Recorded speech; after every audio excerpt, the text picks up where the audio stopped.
आज मैं आप लोगों को एक शराबी बुजुर्ग की कहानी बताने जा रही हूँ।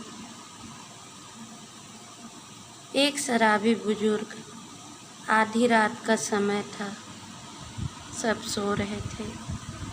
रोज की तरह ही एक बुजुर्ग शराब के नशे में अपने घर की तरफ जाने वाली गली से झूमता हुआ जा रहा था। रास्ते में एक खंभा पड़ा जिस पर लाइट जल रही थी। उस खंभे के ठीक नीचे 15 से 16 साल की लड़की, फटे कपड़े पुराने पहने हुए, डरी सहमी सी अपने आंसू पोंछते हुए खड़ी थी। जैसे ही उस बुजुर्ग की नज़र उस लड़की पर पड़ी, वह रुक सा गया। लड़की शायद उजाले की चाह में लाइट के खंभे से चिपकी हुई सी थी। वह बुजुर्ग उसके करीब गया और अपनी लड़खड़ाती ज़बान से पूछा, तेरा क्या नाम है? तू कौन है? और इतनी रात को यहाँ क्या कर रही? इस पर लड़की चुप, डरी सहमी सी नज़रों से उसे देखती रही। उस बुजुर्ग ने जब उस तरफ देखा जहाँ लड़की देख रही थी, तो उसे 3-4 लड़के आसपास खड़े लड़की को घूरते दिखाई दिए, जिनमें से एक को वह बुजुर्ग जानता था।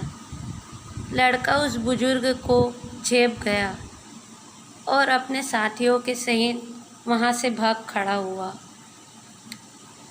लड़की शराबी आदमी को देखकर थोड़ी आशंकित थी, फिर भी उसने हिम्मत करके बताया, मेरा नाम रूपा है, मैं अनाथ आश्रम से भाग आई हूँ। वे लोग आज रात के लिए कहीं भेजने वाले थे मुझे। दबी जुबान पर बड़ी मुश्किल से वह कह पाई।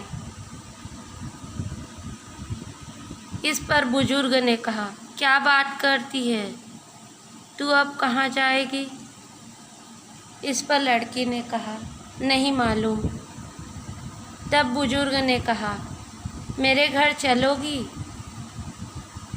लड़की मन ही मन सोचने लगी कि ये शराब के नशे में है और आधी रात का समय, ऊपर से ये शरीफ भी नहीं लगता। और कई सवाल उसके दिमाग में आने लगे और उसके दिमाग में धमा चौकड़ी मचाने लगे। अब बुजुर्ग ने फिर कहा, अब आखिरी बार पूछता हूँ, तू मेरे घर चलेगी हमेशा के लिए? अब लड़की ने अपनी बदनसीबी को अपना मुकद्दर मानकर अंधेरे से घबराई हुई सब कुछ भगवान के भरोसे छोड़कर लड़की दबी कुचली जुबान में कहा, जी हाँ। हाथ कसकर पकड़ा और तेज कदमों से लगभग उसको घसीटते हुए अपने घर की तरफ बढ़ चला। वो नशे में इतना धुत था कि अच्छे से चल भी नहीं पा रहा था। किसी तरह लड़खड़ाता हुआ अपने मिट्टी से बने कच्चे घर तक पहुंचा और कुंडी खटखटाई। थोड़े ही देर में पत्नी ने दरवाज़ा खोला।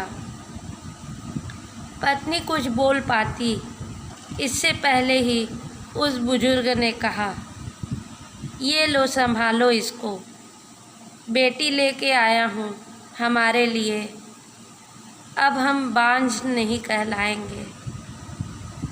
आज से हम भी औलाद वाले हो गए। यह बात सुनकर उसकी पत्नी की आंखों में खुशी के आंसू बहने लगे और उसने लड़की को अपने सीने से लगा लिया। आप लोगों को मेरी कहानी कैसी लगी प्लीज़ कमेंट्स करके बताइए, और आपको मेरी कहानी अच्छी लगी तो प्लीज़ मेरे चैनल को सब्सक्राइब करें व वीडियो को शेयर करें। धन्यवाद।